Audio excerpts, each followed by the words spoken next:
Nii, tere tulemast kõik, kes on siia Delta hoonesse kohale tulnud ja tere tulemast ka kõik, kes meid veebi teel jälgivad. 10 minutit tagasi meid oli juba 50, kui palju meid praegu on? 138. Päris korralikult. Mina ka Eesti Arstiteadusüliõpilaste Seltsi liige Anette Remmel ning tänase päeva moderaator, nii-öelda õhtujuht. Ja olete tulnud siis meile siin jälgima vaktsineerimisväitlust, mis on korraldatud siis Eesti Arstiteadusüliõpilaste Seltsi, ühtlasi meditsiiniteaduste valdkonna üliõpilaskogu ja Tartu Ülikooli üliõpilasesinduse poolt. Ootamas üks põnev väitlus, mida viivad siis läbi Tartu Ülikooli väitlusklubi 4 imelist väitlejat, Markus Laanoja, Jaak Sootskane ja Markus Laanoja. Ja peale seda 30-minutilist väitlust ootab meid ees siis väike lühikene 15-minutiline paus, kus kõigil on võimalik nautida meie sponsorite saadetisi ja maitsvet. Meie sponsoriteks on siis täna Puls, kes välja valgupatoonid, lisaks on kadarpiku porgandimahlad,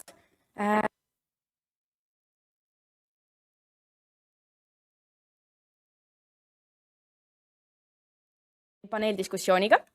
Ja kus on meile tulnud rääkima lausa 4 imelist panelisti. Perearst ja pediaater Marja Oona, lisaks infektsionist Viivika Adamson.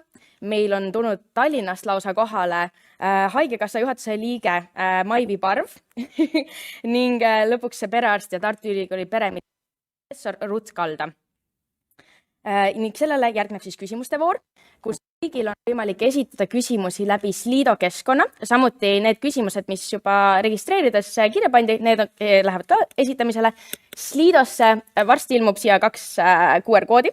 Üks on siis selleks, et te saaksite tagasiside küsimustikust täita, kuidas teile meeldisid sponsorite tooted, ja teine QR-kood on siis küsimuste esitamiseks.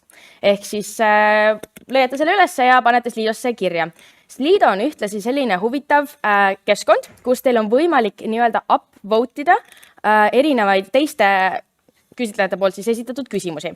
Mistõttu see küsimus jõuab natukene kõrgemale ja sellel on suurem tõenäosus, et see jõuab siis panelistideni. Aga teiseks on kahjuks selline lugu, et kõik mitte teemakohased küsimused kustutaksid, et siis minul kui moderaatoril, ühtlasi kõikidel mobistel ja teistel oleks kergem seda väitlust ja diskussiooni siis läbi viia. Nüüd aga palume meie väitlejad lavale. Jaatuse pooles on meil Markus Laanoja ja Jaak Sootak ning eitaval poolel Kalle-Henrik Kriis ning osa aplodeerida.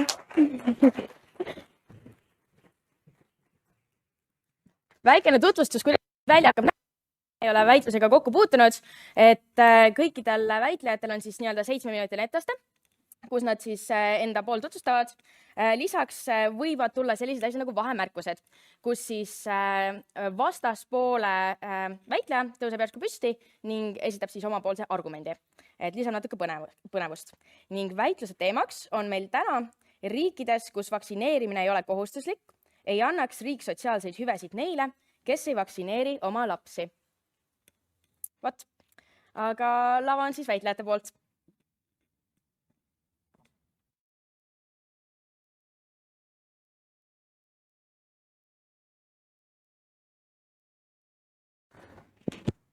Nii, ma loodan, et mind on kuulda. Kui siis väga hästi, ma alustan. Daamid ja härrad, ma arvan, et kõige tähtsam asi minu kõnest on see, et need vanemad, kes on oma laste vaktsineerimise osas skeptilised või keelduvad sellest, ei ole enamuses mitte mingisugused radikaalsed vandenõuteoreetikud, kes seda niikuinii ei tee, vaid nad on kas kõhkleval seisukohal või nad peavad seda ebamugavaks või siis neid on võimalik mõjutada kuidagi seda tegema. Ehk siis täna esindama teemal riikides, kus vaktsineerimine ei ole kohustuslik, ei annaks riik sotsiaalseid hüvesid neile, kes ei vaktsineeri oma lapsi jaatust, kuid enne juhatama selle väitluse sisse, näiteks sellega, millistest vaktsiinidest me räägime. Me näeme, et see väitlus ei käi niivõrd ainult koroona peale, sest esiteks koroonaviirus lapsi nii palju ei mõjuta ning kui me räägime ka laiemalt, siis on meie kaasus üldistusvõimelisem ja tegeleb laiemate teemade hulgaga. Me näeme, et väga tähtsad on just sellised vaktsiinid, mis on haigustele, mis mõjutavad just lapsi, näiteks leetrid, mumps ja nii edasi. Räägime sellest, milline probleem on see, mille üle me ühiskonnas räägime.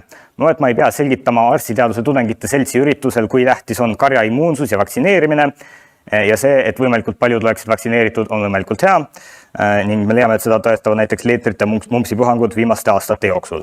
Räägime siis, mis meie paneme ette, et ette võetaks. Niisiis, sotsiaalsete hüvede piiramine. Milliseid sotsiaalseid hüvesid me mõtleme? Me leiame, et me mõtleme selliseid asju nagu näiteks puhkuseajad, eriti lapsepuhkused, lasteaiakohad, lapse toetused, kõik hüved, mis makstakse välja lapsevanematele. Ning me leiame, et see kehtib neile, kes keelduvad oma laste vaktsineerimisest vabatahtlikult, mitte nende lastevanematele, keda ei ole võimalik näiteks meditsiinilistel põhjustel vaktsineerida. Ja me leiame, et tähtsaim grupp, kelle huve me selles väitluses kaitseme, ongi need, keda ei saa vaktsineerida meditsiinilistel põhjustel, sest just nemad on neile haigustele kõige haavatavamad ja just nemad kannatavad kõige rohkem selle all, kui ei ole võimalikult kõrge vaktsineerituse tase. Ja põhimõtteliselt töötab meie plaan stiimulina panna need vanemad tegema otsust neid vaktsineerida nii palju kui võimalik. Enne kui ma räägin sellest, kuidas see praktikas töötab, kõigepealt minu esimene argument, milleks on õigustus. Ehk siis miks meil on moraalselt, printsiibipõhiselt õigus seda teha. Siin esiteks, milline on lapse roll õiguslikult meie ühiskonnas. Me näeme, et vanematel on mingisugune õigus otsustada oma lapse eest, kuid samas laps ei ole ka vanema omand. Ehk siis riigil on tegelikult õigus sekkuda ka vanema otsustusse, eriti siis, kui nende otsustusvõime võib tähendada ohtu lapsele, nagu tähendab tema vaktsineerimine mõne ohtliku haiguse vastu või ka teistele inimestele, kuid sellest ma räägin hiljem lähemalt. Kuid hetkel me leiame, et on tähtis see, et see sekkumine oleks proportsionaalne.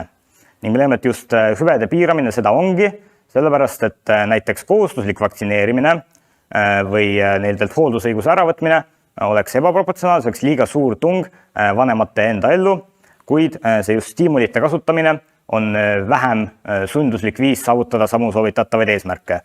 Me leiame, et riik kasutab ka mujal stiimuleid, et inimeste käitumist näiteks tubaka puhul. Ma võin osta poest sigarette, aga see tehakse mulle kallimaks aktsiisid läbi ja ma ei tohi neid suitsetada kõikjal, kus ma soovin. Näiteks ma ei tohi neid suitsetada siseruumides. Miks me teame, et see on õigustatud, on see, et karja immuunsus järgi ei mõjuta see otsus last vaktsineerida mitte ainult seda, kes on vaktsineeritud või vaktsineerimata, vaid kogu ühiskonda. Seda siis selle tõttu, et mõned inimesed on vaktsineerimata vaktsiinilistel või meditsiinilistel põhjustel ja lisaks või on neil immuunsüsteem nõrk või vähe vaktsineeritud populatsioonides võivad viirused muteeruda, tekivad nakkavamad tüved ja ma ei pea praegu selgitama, miks see halb on. Niisiis, ning lõpuks õigustuse all, miks just hüvede piiramine on kõige õigustatum viis seda teha. Me näeme, et riik ei paku niikuinii absoluutselt mingeid sotsiaalseid hüvesid nagu toetusi ning neid on varem kasutatud ja need võib kasutada riigi poolt viisil, mis ajendaks inimesi vastutustundlikule. Näiteks töötud inimesed peavad aktiivselt tööd otsima selleks, et nad kvalifitseeruks abiraha saamiseks või siis mõningates riikides ei maksta kinni alkohoolikutele maksa siirdamist. Seega see kõik ajendab inimesi seda tegema ning me leiame, et see on õigustatud. Nüüd ma liigun edasi oma teise argumendi juurde, milleks on siis see praktiline pool, kuidas see õieti töötab. Sellest tahaksime alustada sellest, kuidas jagunevad need vanemad, kes ei ole oma lapsi vaktsineerinud. Jah, me oleme nõus, et mingi hulk neid on sellised, kes on absoluutselt radikaalselt vastu vaktsineerimisele. Ja me teame, et neid ei veename ümber ei meie sellega ega ka vastaspool. Neid saaks veenda võib-olla ainult kohustusliku vaktsineerimisega, aga see on selle väitluse kontekstist väljas. Ning siis on mingi hulk, keda me saame veenda, kes on kuidagi piiri peal. Me teame, et vaktsiini vastasus on justkui selline spektrum. Ühes otsas on need täiesti radikaalsed vastased, aga teises otsas on inimesed, keda on võimalik veenda. Ning miks siis nemad ei ole lasknud oma lapsi vaktsineerida. Võib-olla on selleks põhjus ebamugavus, nad ei taha selle meditsiinisüsteemi bürokraatiaga tegeleda või siis nad ei pea neid haigusi ohtlikuks, mis on mõnevõrra arusaadav, sellepärast et läänemaailmas ei ole olnud viimasel ajal suuri leetritega mumpsipuhanguid, nii nagu neid oli aastakümneid tagasi, kuid see on just vaktsiinide pärast. Ja meie probleem töötabki just niimoodi, et me paneme selle probleemi neid mõjutama siis, kui see muidu neil erilist mõju ei oleks. Näiteks, kui nad peavad ebamugavaks seda, et tegeleda sellega, et need lapsed saaksid vaktsineeritud, siis kindlasti on ka neile see, et nad näiteks ei saa panna oma last väiksema tasuga lapseaeda või et nad ei saa nii palju puhkust, see on neile ka suureks probleemiks, põhjustab palju ebamugavust. Seega see ebamugavus, mille põhjustaks neile see meditsiinisüsteemist läbikäimine, see on proportsionaalselt väiksem, mistõttu nad tõenäolisemalt teevad selle otsuse. Või siis, kuna üks põhjus on see, et nad lihtsalt ei näe, et see haigus neid mõjutaks, siis nüüd me paneme selle haigus neid mõjutama ja kui inimesel on oma nahk mängus, siis ta alati mõtleb põhjalikumalt järele oma otsuste üle ja seega me tegelikult näitame, kuidas teeme ka selle probleemiks neil, isegi kui see haigus iseenesest ei ole, siis need ebamugavused on. Ja ma arvan, et praegu on saanud palju tähelepanu see, et Vabaduse väljakul oli see vaktsiinivastane protest, aga uudis, mis ei ole nii palju tähelepanu saanud, on see, et eelmine nädal hakkasid Eestis koroonavaktsiinide numbrid jälle tõusma. See näitab seda, et tegelikult need piirangud, mis on kehtestatud, avaldavad mõju inimestele, kes on vaktsiinide osas skeptilised ja seega on võimalik mittevaktsineeritud inimesi mõjutama vaktsineerima ning me leiame, et see töötaks ka laste vaktsineerimise puhul neid mõjutavat haiguste vastu. Ning selle mõju oleks see, et isegi kui me ei suuda kõiki vaktsineerimata lapsi vaktsineerida, isegi see, kui me suudame neist vaktsineerida võimalikult suure osa, mida me usume, et need piiripealsed vanemad on, siis see parandab ikkagi seda kaitset, mis on neile haavatavatele inimestele, ehk siis neile, kes ei saa meditsiiniliste põhjustel vaktsineerida. Ning seega, kuna me kaitseme neid kõige haavatavamaid gruppe, siis ma leian, et riik ei tohiks anda neile vanematele neid hüvesid ja ma tänan.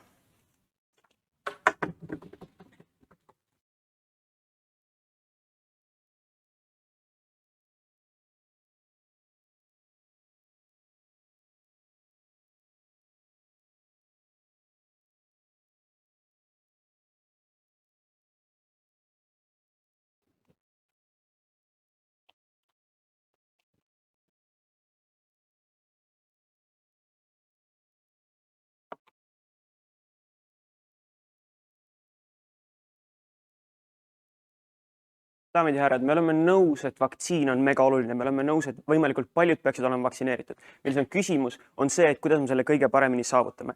Meie ütleme, et see, mida nemad teevad, on otseselt vastupidist tagajärge toov ja ei tööta, et pigem teeb olukorra hullemaks. Esiteks, mida siis meie teeksime? Ma arvan, et me paneks paika 2 süsteemi. Esiteks, me looks sellise nii-öelda opt-out süsteemi, kus iga inimene, kui ta sünnib, ta on juba vaktsineerimise nimekirjas. Teda oodatakse mingitel aegadel kohale ja kui ta kohale ei jõua, siis on mingisugused karistused. Aga igal inimesel on võimalik sealt välja saada.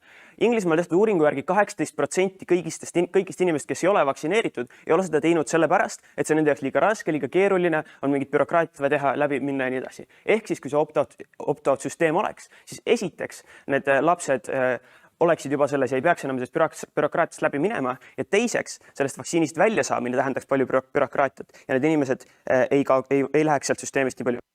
Teiseks me teeme palju tugevamat teavitustööd ja räägiks, miks vaktsiinid päriselt head on, sellest pikemalt hiljem. Minul 2 argumenti, mis otseselt lähevad vastu tegelikult sellega, mida Jaak räägib, nii et need ümberlükked, mis nendele tulevad seal sees. Millest ma räägin? Esiteks, miks nende plaan on mega ebaõiglane ja teiseks sellest plaanide võrdluseks, miks meie all tuleb paremini, miks nende all ei tule need tulemused, millest ta räägib. Miks me üldse praegu sotsiaalseid toetuseid jagame? Ma arvan, et meil on mingisugune ühiskondlik leping, kus inimene teeb tööd, inimene või siis otsib tööd ja saab selle eest raha ja annab selle eest riigile raha ja riigile kasulik ja riik siis annab midagi. Pange tähele, need ei ole mingisugused preemiad, mida riik jagab nagu laiali hea tubli olemise eest, vaid see on inimese enda teenitud raha ja saab tänu mingisugust kasvu vastu.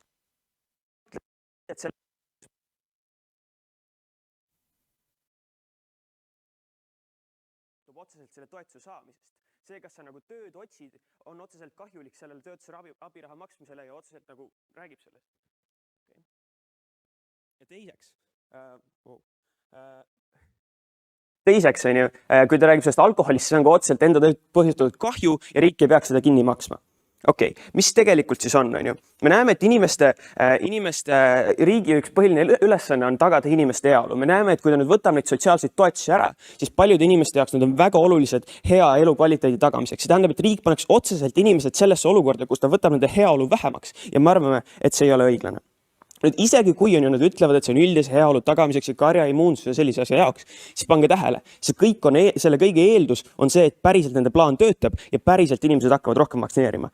Meie ütleme, et seda ei juhtu. Ja isegi kui tõesti natukene nad saavad seda vaktsineerimist tõstavad ja natuke on sellest kasu, siis me ütleme, et see ei ole proportsioonis nende kahjudega, mis tulevad. Räägime siis nende plaanist. Räägime, miks nende plaan ei tööta. Me ütleme samamoodi, et on kahte sorti neid inimesi, kes ei vaktsineeri, meie ütleme, kuidas päriselt nende plaan neid mõjutab. Räägime alguses nendest, kes on need veits kõhklevad, need inimesed, kellel on mingisugune hirm. Nad veits arvavad, et nad on natuke umbusalduslikud riigi vastu ja neil on mingisugune hirm, et vaktsiin võib neile halvasti teha. Mis nüüd juhtub, kui riik ütleb neile, et me otseselt karistame teid, kui te oma lapsi ei vaktsineeri? Riik ütleb neile, et meid ei huvita teie arvamus, meid ei huvita teie uskumused, me arvame, et te olete lollid ja see, mida teie usute, et vaktsiinid on kahjulikud. Riik ütleb neile otseselt niimoodi. Me näeme, et see on see just, mis viib inimesed sinna Vabaduse väljakule protestima. See on see just, mis paneb inimesed riiki veel rohkem umbusaldama. Ja me näeme selles olukorras, nad jõuavad sellesse radikaalsesse seisundisse, millest Jaak rääkida ei taha, sellesse seisundisse, et kes nagunii kunagi ei vaktsineeri. Sest me näeme, et me neid kunagi ei puuduta, sellepärast et nad otseselt arvavad, et vaktsiin on nendele kahjulik. Pange tähele, mis see päriselt tähendab. Nad arvavad, et kui ma süstin oma lapsele vaktsiini, siis ma teen talle kahju.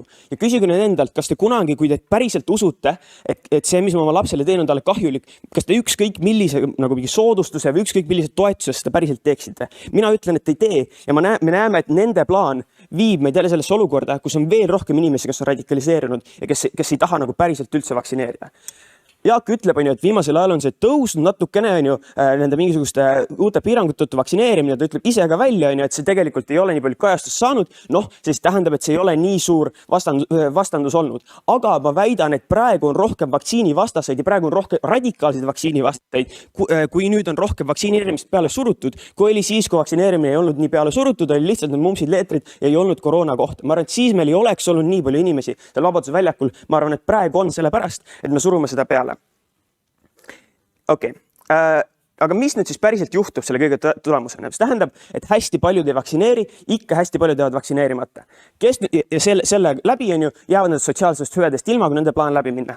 Kes siis selle päriselt kannatavad? Daamid ja härrad, need lapsed kannatavad, need lapsed, kes tegelikult ei ole süüdi mitte milleski. Need lapsed, kes ei saa valida, kas neid vaktsineeritakse või mitte, vaid see vanem on see, kes on süüdi ja see laps on see, keda see kõige rohkem puudutab. Me näeme, et kui vanematel on vähem puhkust, siis nad peavad rohkem tööl olema, lastel on raske.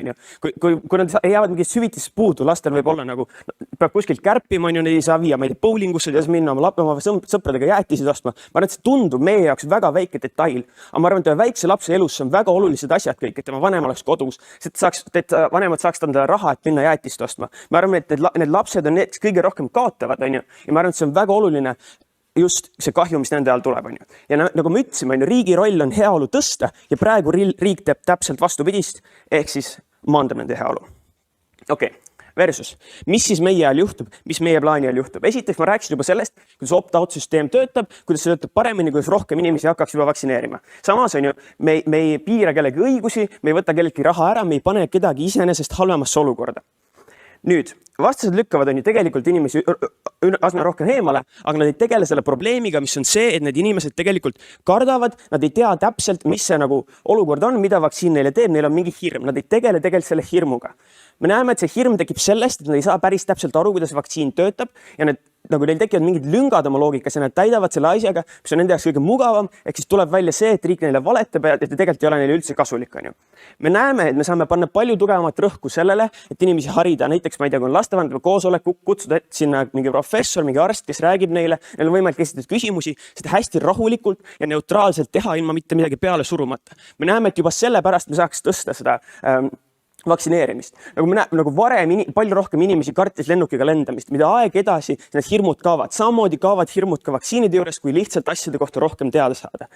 Aga mis on see võrdlus on siin, mis nemad teevad, on see, et nad otseselt suruvad alla neid inimesi, ütlevad inimestele, et teie arvamus on halb, ütlevad inimestele, et meid ei huvita teie arvamust, vaid te olete lollid, kui te ei taha vaktsineerida ja me karistame teid selle eest. Need inimesed hakkavad aina vähem vaktsineerima ja need inimesed pannakse halvemasse olukorda ja need lapsed on need, kes kannatavad.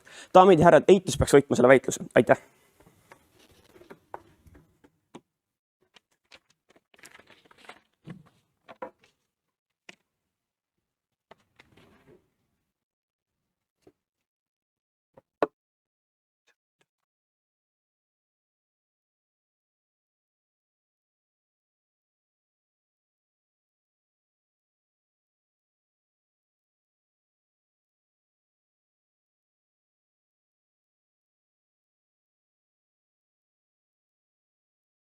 Kas nüüd on kuulda?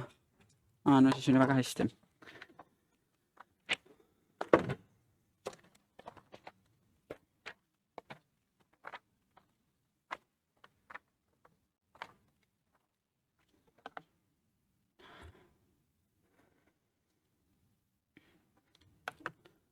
Kallid kuulajad, kui peamine põhjus, miks inimesed ikka veel ei vaktsineeri oma lapsi, on see, et nad ei tea, mis vaktsiin päriselt on ja nad kardavad seda liiga palju, siis ma arvan, et on väga väike tõenäosus, et nad üldse hakkavad kunagi oma lapsi vaktsineerima.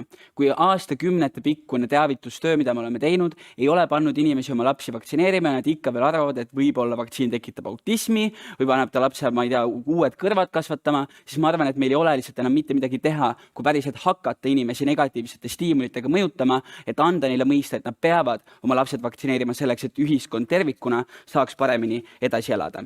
Jaatuse teise kõnelejana ehitan ma kõigepealt uuesti üles meie enda argumendid, seletan, miks need ikka veel püsivad selles väitluses, seejärel lükkan ümber nende radikaliseerumise punkti ja kolmandaks ma toon uue argumendi sellesse väitlusesse, kus ma selgitan riiklikku signaali ja miks selle signaali andmine on väga-väga tähtis. Alustame siis kõigepealt taastugevdustest.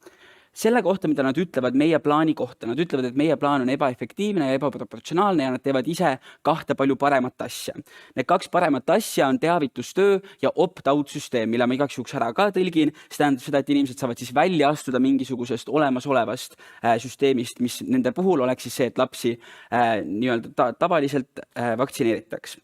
Esiteks, nagu ma oma kõne alguses ütlesin, siis teavitustöö ei ole hetkel see probleem. Mul on väga keeruline uskuda, et meil on tõesti nii suur hulk inimesi, kes lihtsalt ei tea, mida vaktsiin tähendab. Ma ei saa aru, mis on see, mida nemad hakkavad tegema uuena, mis on see uus asi, mille kaudu nemad inimestele seletavad, et vaktsiin pole päriselt nii hull. Ma arvan, et inimeste hirm ei ole tegelikult see, mis neid hoiab praegu vaktsineerimast, vaid see on lihtsalt see, et neid ei huvita. Neid tegelikult ei huvita see, mis nende lapsega juhtuda võib, mistõttu nad hoiavad ennast tagasi sellest, et nad oma lapsed vaktsineerima viiksid.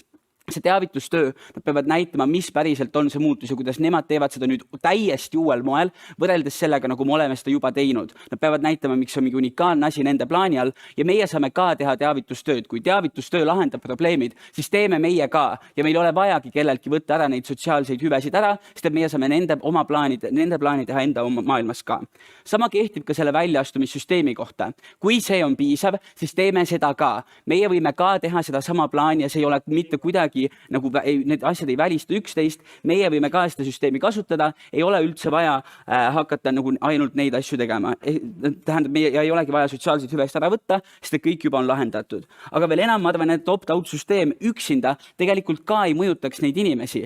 Praegu ei ole ka eriti keeruline opt-inida sellesse süsteemi, sa paned ühe allkirja ühte kohta ja sa oledki selles süsteemis sees. See ei ole tegelikult nii keeruline ja mul on väga keeruline mõista, miks inimesed seda siis päriselt ei tee. Ma arvan, et see põhjus on lihtsalt see, et nad ei taha ja ma ei tea, kuidas me paneme nad täpsemalt tahtma, välja arvatud see meie negatiivne stiimul. Nad tegelikult ei lükka ümber seda, et see ei toimiks inimeste peal. Mul ei ole vaja seda argumenti uuesti üles ehitada, aga igaks juhuks teen seda ikkagi. Inimesed hoolivad sellest, kui palju neil on raha ja eriti hoolivad sellest need inimesed, keda sotsiaalsed hüved päriselt nii väga mõjutavad. Kui neilt võetakse ära mingisugune hulk raha või kui neilt võetakse ära mingisugune hulk puhkusepäevi, siis see on midagi, mis väga otseselt mõjutab nende elu ja selleks, et sellest asjast mitte ilma jääda, on nad valmis ilmselt oma lapsele selle vaktsiini tegema ka, sest et tegelikult see, mis neid tagasi hoiab, ei ole hirm, vaid on lihtsalt lapsik trots. Nii, teine argument, mille me tõime, on õigustuse kohta. Nemad ütlevad, et see on ebaproportsionaalne. Mina arvan, et ei ole. Iga inimene on ühiskondlikus lepingus teiste inimestega, kes on ühiskonnas. Me juba praegu piirame inimesi siis, kui nad teevad midagi, millel on halb tagajärg kellelegi teisele. Ja me teeme täpselt sama asja praegu siin. See, et sina kasutad ära raha, mis saaks minna sinust haavatavamatele inimestele ja koormad üle tervisesüsteemi, olgu see mumpsi või koroonaviirusega, on ebaõiglane. Ja see tekitab kahju inimestele, kellel ei ole võimalik ennast kaitsta. Inimesed, kes on näiteks positiivsed ja kelle vaktsineerimine on palju keerulisem. Või inimesed, kellel tekib allergiline reaktsioon ja kes ei saa niisama vaktsineerima minna. See, et sina paned nemad riskiolukorda, tähendab seda, et sina tekitad kahju nendele isikutele, kes ei saa ennast ise kaitsta. Ja selle eest peaksid sina inimesena, kes on ühiskondlikus lepingus kõigi teistega, kandma oma rolli ja mitte kasutama ära neid ressursse sellest riiklikust süsteemist, mis on ainuke asi, mis saab kaitsta neid haavatavaid inimesi, samal ajal kui sina saaksid sama hästi lasta endal või oma lapsel selle vaktsiini saada. See õige printsiip, millest me peaksime siin rääkima, on vanemliku autonoomia printsiip, mida nemad ümber ei lükka. Meil riigina on täielik õigus öelda vanemale, mida oma lastega teha. Me teeme seda kogu aeg. Me sunnime vanemaid panema oma lapsi kooli, sest et see on õige asi sellele lapsele. Sellel hetkel, kui sina teed aktiivselt kahju oma lapsele sellega, et sa ei vaktsineeri teda näiteks laste läkaköha või laste halvatuse vastu, siis meie riigina mitte ainult ei tohi, vaid peaksime ütlema, kuidas oma lapsega käituda. Ja. aga see vanem ju arvab tegelikult, et see on tema lapsele mega kahjulik. Ma arvan, me ei tohiks panna vanemale sellist kohustust, et ta päriselt süstib tema arvates mürki sellele lapsele sisse. Ma arvan, et selles olukorras oleks okei vanemlikku autonoomiat piirata. Peaksime küll. Sellel hetkel, kui see vanem arvab, et see, et me ei õpeta koolis kristlikku ideoloogiat, on mürk tema lapsele, siis me ikkagi paneme sellele lapse koolist, et see on õige asi, mida teha selle lapse jaoks ja see on õige asi, mida teha ühiskonna jaoks. Mõlemad need praktilised kasud kaaluvad üle selle, et see vanem arvab midagi rumalat, siis see vanem peaks lihtsalt natuke paremini asjadest aru saama ja ilmselgelt ta lihtsalt ei hakka saama. Teavitust oleme teinud, ei ole ilmselgelt toiminud. Radikaliseerumise kohta. Ma arvan, et see radikaliseerumine esiteks juhtuks ka nende all. Sellel hetkel, kui nad teevad hästi bürokraatliku süsteemi, siis ma arvan, et meil ei ole protestid mitte ainult selle kohta, kuidas vaktsiinid on halvad, vaid ka protestid selle kohta, kuidas süvariik võtab kõik inimeste info endale ja ei lase sul mitte ühtegi otsust niisama teha. Inimesed radikaliseeruks nende all ka, kui see päriselt on juhtumas ka. Aga enamikel juhtudel ma tegelikult arvan, et ei ole sellist halli massi. Ma ei saa täpsemalt aru, kes radikaliseeruma hakkab. Ma arvan, et otsus mitte ennast vaktsineerida ja otsus minna lihtsalt Vabaduse väljakule on üsna radikaalne asi, mida hetkel teha. Ja see hall mass, keda seal on, seda ei ole tegelikult nii palju. Mul on keeruline uskuda, et nemad pigem radikaliseeruks selle asemel, et nad teeksid selle vaktsiini ära. Miks nad selle vaktsiini ära teevad? Minu enda argument riikliku signaali kohta. Ma arvan, et hetkel me oleme riigina üsna kehvasti teinud see riiklikku signaali. Me laseme inimeste mingitel suvalistel kapriisidel olla samal tasemel nagu teaduslike faktidega. Me ei ole andnud piisavalt tugevat signaali selle kohta, et on üks seisukoht, mis on õige ja teine seisukoht, mis on vale. Meie poolel me ilmselgelt anname väga-väga tugeva riiklikku signaali. Anname väga selge näite sellest, et vaktsineerimine on asi, mida kõik peaksid tegema. Et need, kes vaktsineerivad, need teevad midagi õigesti ja need, kes ei vaktsineeri, teevad midagi väga-väga valesti. Teevad lausa nii valesti ja me võtame ära neilt mingid asjad, mis on kõikidele inimestele ühiskonnas lubatud. Et meie riigina enam ei aita neil saada üle rasketest olukordadest, sest et nemad tekitavad raskeid olukordi ainult juurde. Sellel hetkel see hall mass mitte radikaliseeru, vaid laseb endale vaktsiini teha. Laseb teha endale vaktsiini mitte ainult sellepärast, et neid huvitab raha, vaid selleks, et nemad ei taha olla üks nendest, kelle riik jätab ilma. Nemad ei taha olla üks nendest, kelle kohta riik ütleb, et sina oled valel poolel ja et sina päriselt ei teagi, kuidas on sinu enda lapse jaoks kõige õigem. Veel enam, nad lihtsalt ei julge enam levitada oma vale arusaamu selle kohta, et vaktsiinid ongi halvad ja et vaktsiini ei peakski tegema. Sellise tugeva signaali korral on nii palju keerulisem saada endale toetajaid ja nii palju lihtsam saada endale vaenlasi. Kõigil nendel põhjustel palun hääletage jaotuse poolt. Aitäh!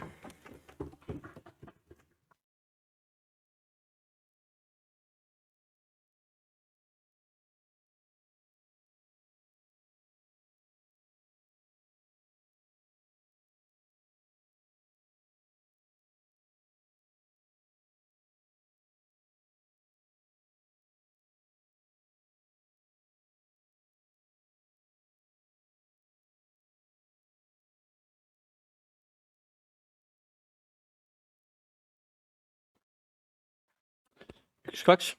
On kuulda? Okay.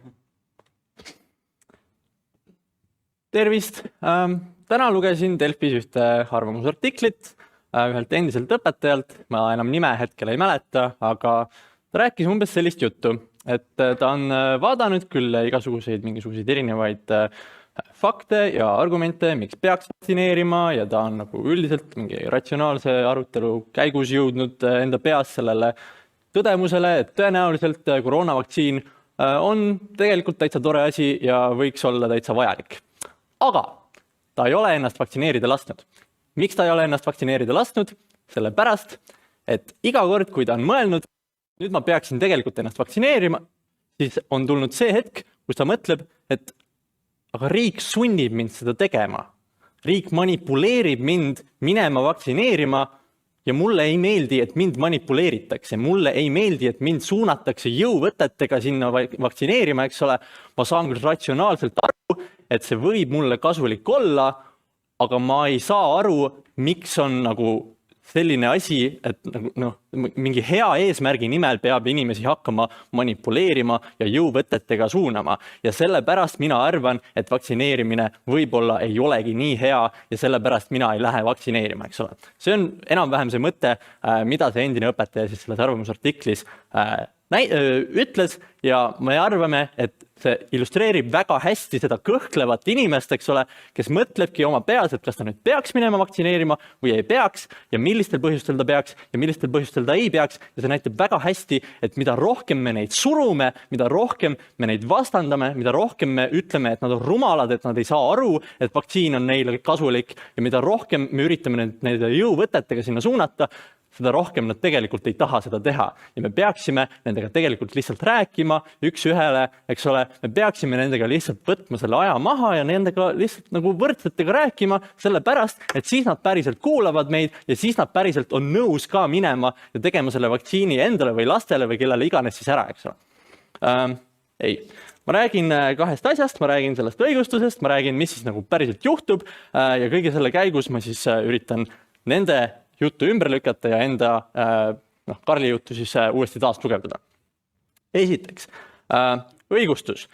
Karl juba rääkis, et miks me üldse neid hüvesid jagame, eks ole, on sellepärast, et riik peab oma elanikele mingisuguse teatud elatustaseme, mingisuguse teatud siukse elustandardi siis tagama, see on riigi ülesanne. Kui riik seda ei tee, siis riik lihtsalt kukub oma ülesandega läbi. Vahet ei ole, missugune see inimene tegelikult on, vahet ei ole, kas ta on rumal või on tark, kas ta teeb riigile head või halba, eks ole. Riigil on alati see mingisugune kohustus talle tagada mingisugune teatud elatustase.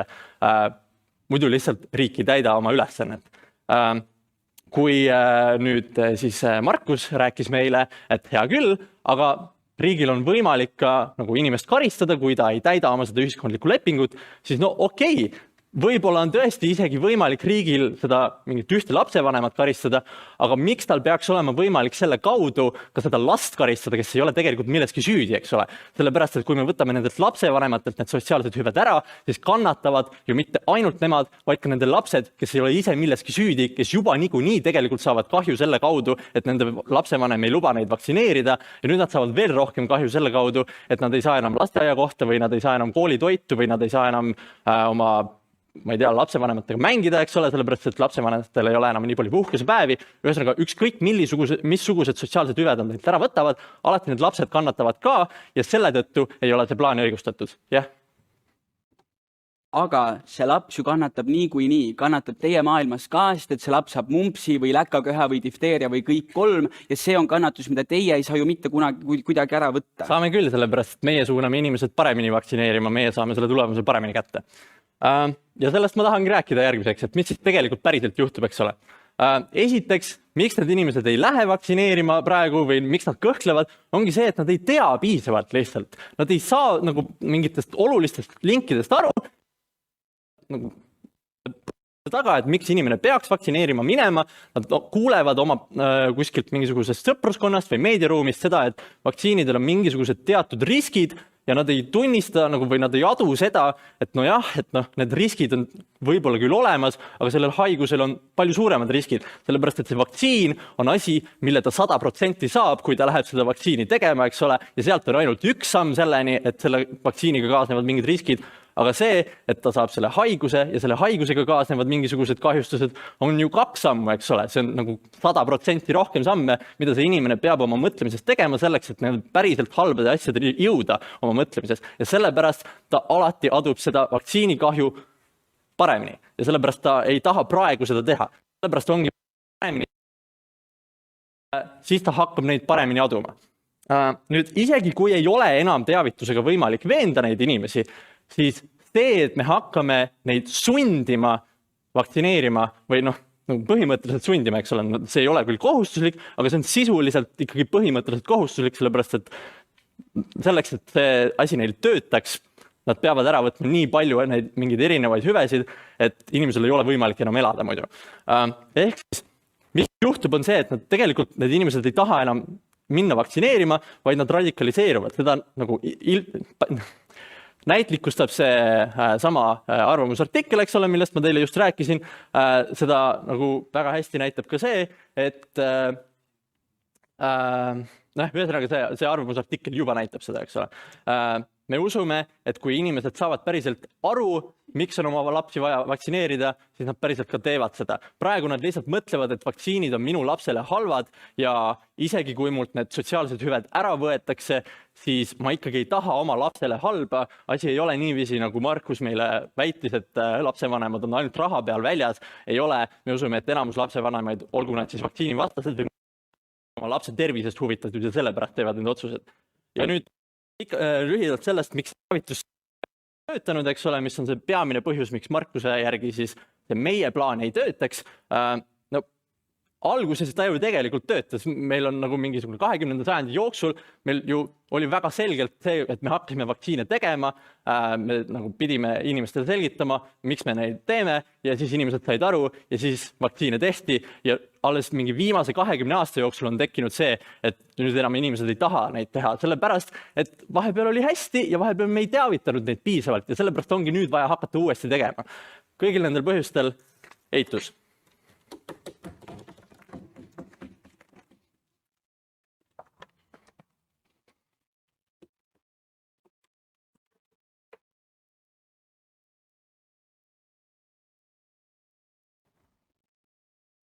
Niisiis, daamid ja härrad, järgneb lühike 3-minutiline lõpukõne, kus ma võtan kokku selle, mis on räägitud selles väitluses meie ja nende poolt ning näitan, miks meie tegelikult selle väitluse võitsime. Aga okei, alustame sellest. Kui palju siis on neid radikaalseid vaktsiinivastaseid, kes niikuinii vaktsineerima ei lähe? On neid 90%, 60%, 40%?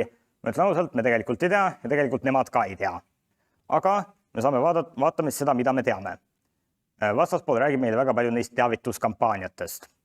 Me arvame, et nagu Irja Lutsar on vähemalt aasta aega kogu aeg meedias rääkinud sellest, kuidas vaktsineerimine on nii tähtis ja ta on kasutanud selleks väga häid argumente ja on võimalik, et on mingeid inimesi juba veennud, aga ometigi on need vennikesed seal Vabaduse väljakul. Ning ma arvan, et põhiliselt, isegi kui see töötab, siis meie saame tegelikult ka seda teha. Kui opt-out süsteem töötab, siis meie saame ka seda teha. Aga kui inimene pärast nende kahe rakendamist ikka on vaktsineerimisvastane, siis ta kas on nii radikaalne, et kumbki pool ei suuda teda veenda või siis on vaja midagi järjest seda piiri liigutada ning selleks oleks hüvede võtmine. Ning ma arvan, et me näitasime väga lihtsaid ajendeid selle kohta, mida õieti inimesed sobivad, mida sobivad vanemad ja me leiame, et kui tekitada neile endale see ebamugavus, siis nad tõenäoliselt ja see väga kindel ebamugavus, mis mõjutab nende elu päriselt, siis see tõenäoliselt see ebakindlus muutub selleks tahteks sellest ebamugavusest vabaneda ning tõenäoliselt piisavalt suur osa neist läheb vaktsineerima. Selleks on esiteks see, nagu Markus rääkis, et see, et ta ei ole enam samavõrdne osa sotsiaalsest lepingust, mis on ometigi tähtis osa meie ühiskonna toimimiskangast, siis juba see on üsna suur näide, et midagi on selles valesti, mida ta teeb. Võib-olla ta soovib seda teha oma lapse heaks, isegi siis, kui ta seda ise ei usu. Ning räägime sellest Delfi artiklist, kus see õpetaja rääkis sellest, et ta on väga trotsis. Praeguses maailmas istub ta oma kodus, on väga trotsis ja ei lähe vaktsineerima. Trotsis olla on väga tore olla kangekaelne, seda ma tean. Aga mis meie lisaks juurde on see, et tema kangekaelsusele on vastas ka see, et tal on reaalselt ebamugavus. Näiteks vanem ei saa lihtsalt istuda kangekaelselt, vaid ta istub kangekaelselt tööl, sest tema puhkust on vähendatud või siis tal on üldiselt selles kangekaelsuses ebamugav, sest et tema hüvesid on vähendatud. Ning me leiame, et just see toetustest ilmajäämine sunnib neid oma uhkust alla neelama ja mingi hulk inimesi just saavad sellest trotsist võitu ja lähevad vaktsineerima. Ning nagu me oma vahemärkus välja tõime, siis lapsed kannatavad juba niikuinii selle all, et nad ei saa et neid ei vaktsineerita ning kuna me leiame, et need vastaspoole meetodid ei tööta nii efektiivselt kui meie omad, ehk siis see hüvede allavõtmine, siis tegelikult nende pool kannatavad need lapsed rohkem. Meie just loome selle võimaluse, et teatud hulk lapsi, kes elavad neis ideeliselt piiripealsetes perekondades, saavad selle kaitse, mida neil on vaja ja seda saavad ka need, kes ei saa vaktsineerida meditsiinilistel põhjustel ning kõigil neil põhjustel ma tean, et jaatus on selle väitluse võitnud. Ma tänan.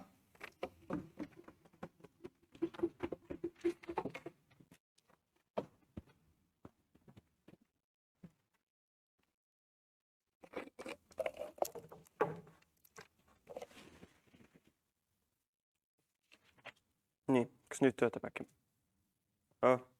Töötab. Töötab, okei. Nii.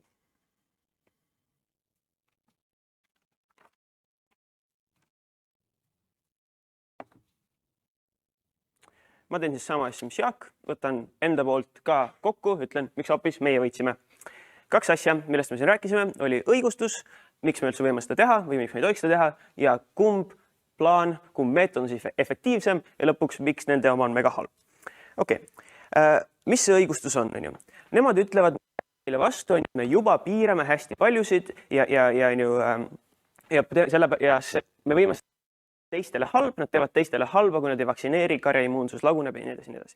Oskar ütles minu arust teile väga selgelt välja, tegelikult jah, me võime piirata alkohoolik, kui tema on ennast täis joonud ja liiga palju joonud ja nüüd ta ei saa maksa, või keegi ei otsi tööd ja nüüd ei saa töötuabiraha, aga me ei tohi piirata selle lapse, kes tegelikult ei ole teinud seda valikut, tema otsustus või tema hüvesid ja nii edasi. Me arvame, et tegelikult on ikkagi tema, kes seal kõige rohkem kannatab, sellepärast, et nad ütlevad, et okei, me ka teeme lastele haiget, aga ei, meie all see laps, kui ta pannakse vaktsineerima või öeldakse, et vaktsineerima, ta ei ole haige, tal ei ole tegelikult seda kahju peale, suure tõenäosusega ta võib-olla ei saagi seda haigust kunagi, sellepärast, et ikkagi see ei ole nagu nii levinud, aga mis ta kindlasti saab, on see, kui ta vaktsineerita, saa enam kinno minna, on see, et ta kindlasti vanemad on temaga vähem mängivad, sellepärast nad saavad puhkust vähem ja nii edasi. Ma arvan, need kahjud tulevad eksklusiivselt kindlasti sellele lapsele ja veel enam, kui meie all me tegelikult veename need vanemad ümber, veename need tegelikult vaktsineerima, siis tegelikult meie all saab see laps ikkagi lõpuks rohkem kasu. Okei, aga isegi kogu see nende õigustuse punkt on tõsi, isegi kui kõik nende loogikad on õiged, isegi kui see on täiesti õigustatud, mis nad teevad, siis ikkagi see kõige eeldus on see, et see päriselt töötab. Ikkagi selle kõige eeldus on see, et see päriselt toob inimestele kasu. Miks see ei too? Esiteks, meil läks tekst nagu see veitse vaidlus, et miks siis tegelikult need inimesed ei peaks vaktsineerima. Me ütlesime, et see on hirm, Marx ütles, see on trots. Me arvame, mõlema selle all tegelikult nad ikkagi ei hakka vaktsineerima, nad ikkagi pigem radikaliseeruvad. Eriti kui Marx ütleb, see on see trots. Sellepärast, et kui see on see trots, umbusaldavad riiki. Nüüd, kui riik veel neile otseselt ütleb, et sinu arvamus on loll, sinu arvamus, sinu uskumus selle kohta, et sa teed oma lastele haiget, kui sa neid vaktsineerid, et see on loll, siis tal ja ta rohkem veel vähem hakkab vaktsineerima. Nad ütlevad meile, et inimestele meeldib raha, et inimestel, kui neil on mingi asi, mis teeb neil nagu elu ebamugavamaks, siis nad hakkavad kindlasti vaktsineerima. Meie ütleme teile, et inimestele meeldib au ja kangekaelsus meeldib palju rohkem. Me näeme juba praegu, kuidas paljud inimesed on jäänud tööst ilma, on jäänud rahast ilma, sellepärast nad vaktsineeri. Me juba näeme praegu, et inimesed on nõus mitte nautima mingeid materiaalseid hüvesid, nagu ma ei tea, klubis käimine, kinos käimine, selle jaoks, et mitte vaktsineerida. Me näeme, et see kangekaelsus ja au meeldib neile veel rohkem. Ja arvan, et olukorrast, kui me seda, mida rohkem seda neile peale surume, seda rohkem neile see meeldib ja seda rohkem nad radikaliseeruvad ja seda rohkem nad ei hakka vaktsineerima ja seda rohkem me jõuame sellesse kus on veel vähem vaktsineerituid ja lapsed kannatavad nende all. Mis nad ütlevad meie plaanid? Ütlevad, et see rääkimine ei ole siiamaani töötanud. Meie väidame, et esiteks see rääkimine ei ole töötanud siiamaani, sellepärast samal ajal surutakse ka, see trots samal ajal tekib. Ja meie tekst, nagu me oleme öelnud, vaktsineerimise tahtmine või vaktsineerimise uskumine on tõusnud aegade jooksul ja ma arvan, et kui me seda rahulikult teeks, ilma samal ajal peale surumata ja rahulikult informeeriks ja räägiks, kuidas see töötab, mitte ainult, et see töötab, siis ma arvan, et see ka töötaks paremini. Kõigil nendel põhjustel, palun ärme võtta ära sotsiaalseid toetuseid, aga vaktsineerimine on täiega äge. Aitäh!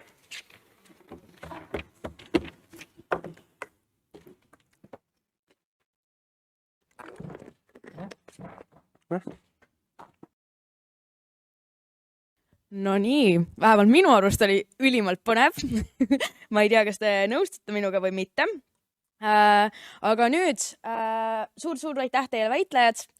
Ja nüüd on meil siis väike 15-minutiline paus, kus saate siis nautida seal tagasaalis neid erinevaid jooke ja pulsi batoonikesi. Ning seejärel võite käia vetsus, siis tulge tagasi. Samal ajal olge armsad, kui te ei söö, siis pange maskid ette. Ja söömise ajaks muidugi võite maha võtta. Ja kui 15 minutit pausi on läbi, siis tulge istuge tagasi kohale, sest et meiega jätkavad siis meie 4 armas panelisti, kes siis hakkavad seda kogu väitlust kommenteerima. Ning samal ajal on teil siis endiselt võimalus Slidosse enda küsimusi esitada.